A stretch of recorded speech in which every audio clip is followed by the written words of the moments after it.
नमस्कार, दृष्टि आईएएस के टू द पॉइंट प्रोग्राम में आपका स्वागत है। आज हम बात करेंगे सुर्खियों में रमन स्पेक्ट्रोस्कोपी के बारे में।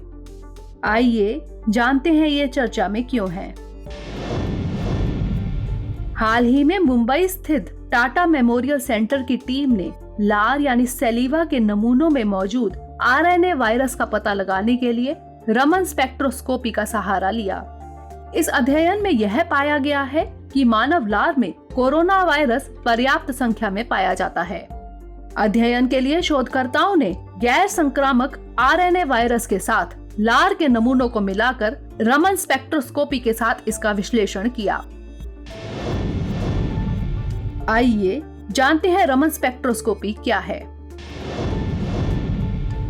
रमन स्पेक्ट्रोस्कोपी एक विश्लेषणात्मक तकनीक है।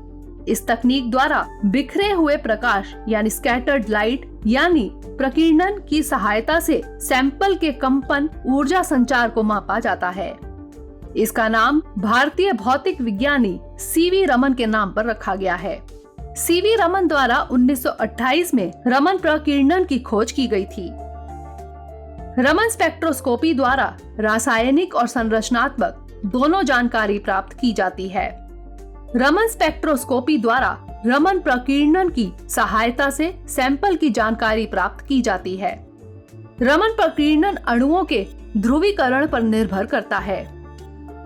प्रकीर्णन प्रक्रिया तब घटित होती है जब प्रकाश अणु के साथ परस्पर क्रिया करता है। रमन स्कैटरिंग में जब अणु द्वारा प्रकाश बिखराव या प्रकीर्णन होता है तो फोटॉन के विद्युत चुंबकीय क्षेत्र के दोलन से आणविक इलेक्ट्रॉन क्लाउड का ध्रुवीकरण होता है। आइए जानते हैं रमन स्पेक्ट्रोस्कोपी के प्रयोग के बारे में। अध्ययन के लिए शोधकर्ताओं ने गैर संक्रामक आरएनए वायरस के साथ लार के नमूनों को मिलाकर रमन स्पेक्ट्रोस्कोपी के साथ इसका विश्लेषण किया। शोधकर्ताओं ने रमन स्पेक्ट्रोस्कोपी डेटा का विश्लेषण किया और वायरल सकारात्मक और नकारात्मक दोनों नमूनों के साथ संकेतों की तुलना की। प्रत्येक नमूने के लिए प्राप्त सभी 1400 वर्णक्रम डाटा के सांख्यिकीय विश्लेषण से पता चला कि 65 रमन वर्णक्रमीय विशेषताओं का एक सेट वायरल पॉजिटिव सिग्नल की पहचान करने के लिए पर्याप्त था। आइए जानते हैं इसके महत्व के बारे में। कोविड-19 महामारी के चलते रमन स्पेक्ट्रोस्कोपी वायरस के प्रसार को रोकने में सहायक सिद्ध हो सकती है। रमन स्पेक्ट्रोस्कोपी केवल आरएनए वायरस की पहचान कर सकता है, लेकिन कोई विशिष्ट पहचान नहीं कर सकता है। इसलिए इसका उपयोग केवल स्क्रीनिंग के लिए ही किया जा सकता है। रमन स्पेक्ट्रोस्कोपी से सामान्य कोल्ड वायरस या HIV जैसे कोई अन्य आरएनए वायरस का पता लगाया जा सकता है।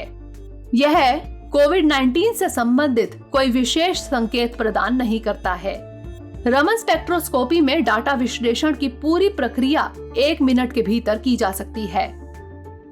इस प्रक्रिया में अतिरिक्त अभिकर्मक यानी रीजेंट की आवश्यकता नहीं होती है। एक पोर्टेबल बेंच टॉप या हैंड होल्ड रमन स्पेक्ट्रोफोटोमीटर की बंदरगाह, हवाई अड्डों के प्रवेश द्वार या किसी क्षेत्र में स्थापित करके मिनटों के भीतर यात्रियों की जल्दी से स्क्रीनिंग की जा सकती है। इसके अतिरिक्त पॉजिटिव आरएनए वायरस RT-PCR यानी reverse transcription polymerase chain reaction परीक्षण के लिए भी भेजा जा सकता है। अब बारी है आज के प्रश्न की। रमन स्पेक्ट्रोस्कोपी के संदर्भ में निम्नलिखित कथनों पर विचार कीजिए। पहला, मुंबई स्थित टाटा मेमोरियल सेंटर की टीम ने लार के नमूनों में मौजूद आरएनए वायरस का पता लगाने के लिए रमन स्पेक्ट्रोस्कोपी का सहारा लिया। दूसरा, रमन स्पेक्ट्रोस्कोपी द्वारा रासायनिक और संरचनात्मक जानकारी प्राप्त की जाती है। उपर्युक्त में से कौन सा यहाँ से कथन सत्य है या फिर है? A केवल 1, B केवल 2, C 1 और 2 दोनों, या फिर D इनमें से कोई नहीं? इसका उत्तर हमें कमेंट सेक्शन में जरूर भेजिएगा। अगले सेशन में किसी नए टॉपिक के साथ मिलेंगे, तब तक के लिए धन्यवाद।